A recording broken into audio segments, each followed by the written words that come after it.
Hoje vamos conversar sobre um período que, olha, mudou completamente a cara do Brasil colonial, o ciclo do ouro. Foi uma época de muita riqueza, sim, mas também de brutalidade e de uma transformação tão profunda que deslocou o coração da colônia para o interior do país. Mas antes de a gente entrar nas grandes histórias de impérios e migrações, é preciso entender que tudo começou com uma ferramenta surpreendentemente simples. A pergunta é: o que é uma bateia? Então, essa aqui é a tal da bateia. Pensa nela como uma bacia de metal, basicamente. O garimpeiro ia lá no rio, pegava o cascalho, a areia, colocava na bateia, com um pouco de água, e começava a girar. A areia, que é a mais leve, ia embora com a água, e o que ficava no fundo? O ouro, que é bem mais pesado. E foi com essa tecnologia super básica, usada tanto por homens livres quanto por escravizados, que uma das maiores corridas pelo ouro da história simplesmente começou. Beleza, então vamos mergulhar de cabeça nisso. Para a gente entender essa verdadeira febre do ouro, a gente tem que voltar um pouquinho no tempo e olhar o quadro geral. Portugal, naquela época, estava simplesmente desesperado para encontrar metais preciosos na sua imensa colônia americana. E olha só que interessante esse contraste. De um lado, tínhamos os espanhóis, que acharam ouro e prata a rodo logo de cara em suas colônias. Do outro, o Brasil português, que no começo era focado quase que exclusivamente na cana-de-açúcar ali, espremido na faixa do litoral. E a grande força por trás dessa busca toda tinha um nome: mercantilismo. A teoria econômica da época dizia que o poder de uma nação se media pela quantidade de ouro e prata que ela conseguia acumular. Então, para Portugal, era quase impensável que um território gigantesco como o Brasil não escondesse esses tesouros em algum lugar. E foi assim que, para achar essa tal riqueza, começaram a organizar expedições que foram entrando, se embrenhando no interior do continente, um lugar que era um completo mistério para os colonos daquela época. E essas expedições eram basicamente de dois tipos. As entradas eram as oficiais, financiadas diretamente pela coroa portuguesa. Já as bandeiras eram iniciativas privadas, muitas vezes organizadas pelos colonos de São Vicente, uma capitania pobre que via nessas viagens uma chance de prosperar. E aqui tem um ponto super importante. As bandeiras não estavam só atrás de ouro, não. Havia as de apresamento, focadas em capturar indígenas para o trabalho escravo. As de contrato, que eram contratadas para destruir quilombos, como o famoso Quilombo dos Palmares. E, finalmente, as de prospecção, que eram as que realmente buscavam metais e pedras preciosas.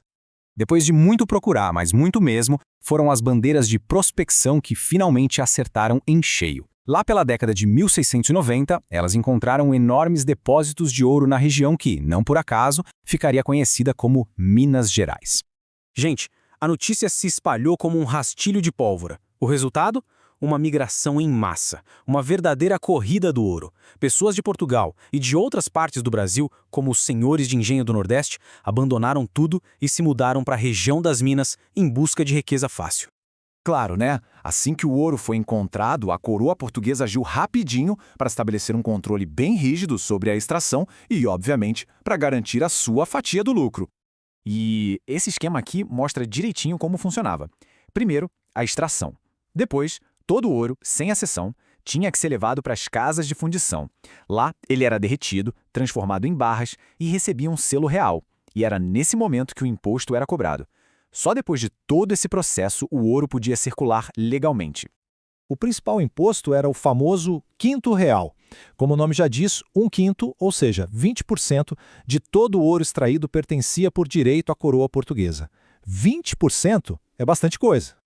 Mas calma, que não parava por aí. A coroa ainda criou a Intendência das Minas para administrar a região, o imposto de captação sobre os escravizados e a temida derrama. Se a arrecadação do quinto não atingisse a meta, a diferença era cobrada à força da população. Todo esse controle, claro, levou a um enorme mercado de contrabando de ouro.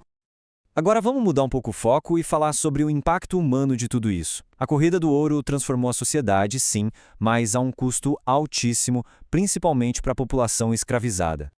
É fundamental entender que a mão de obra principal vinha de africanos escravizados. E não era um trabalho não qualificado, não. Portugal deliberadamente trazia pessoas de regiões da África com tradição em mineração para aproveitar o conhecimento técnico que elas já possuíam. E o custo humano era brutal. Devido às condições terríveis, acidentes constantes e doenças pulmonares nas minas subterrâneas, a expectativa de vida de um mineiro escravizado era estimada em chocantes 7 a 12 anos. É assustador pensar nisso.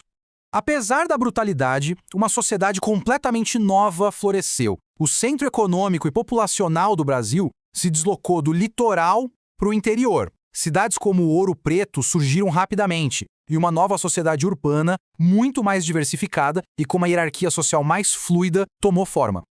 E essa citação resume bem a diferença. Nas cidades mineiras, não havia aquela separação rígida entre casa grande e senzala.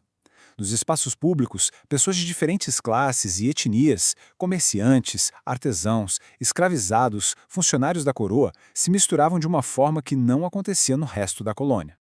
Mas, como todo ciclo baseado num recurso finito, o do ouro também teve um fim. Vamos ver o que aconteceu quando a produção começou a cair e qual foi o seu legado duradouro. Esta linha do tempo mostra a trajetória claramente. Após a descoberta nos anos 1690, o auge da produção ocorreu por volta de 1730 e 1740. A partir da metade do século, a produção entrou em declínio constante, e no início do século XIX, as cidades mineiras já sentiam a decadência. E aqui está o ponto crucial. O ouro diminuía, mas os impostos da coroa não. A pressão fiscal, especialmente com a ameaça da derrama, gerou um enorme descontentamento na população, plantando as sementes para futuras revoltas pela independência. Mas o fim do ouro não significou o fim da região. Pelo contrário, a população que permaneceu teve que se adaptar. A economia se diversificou, com o surgimento de fazendas, pecuária e pequenas manufaturas, criando uma base econômica mais resiliente para o futuro. E terminamos com esta reflexão. O ciclo do ouro foi um período relativamente curto, mas seu impacto foi permanente. Ele redesenhou o mapa do Brasil, criou uma nova sociedade e deixou um legado cultural e político que dura até hoje, nos fazendo pensar em como a busca por riqueza imediata pode, de fato, definir o destino de uma nação inteira.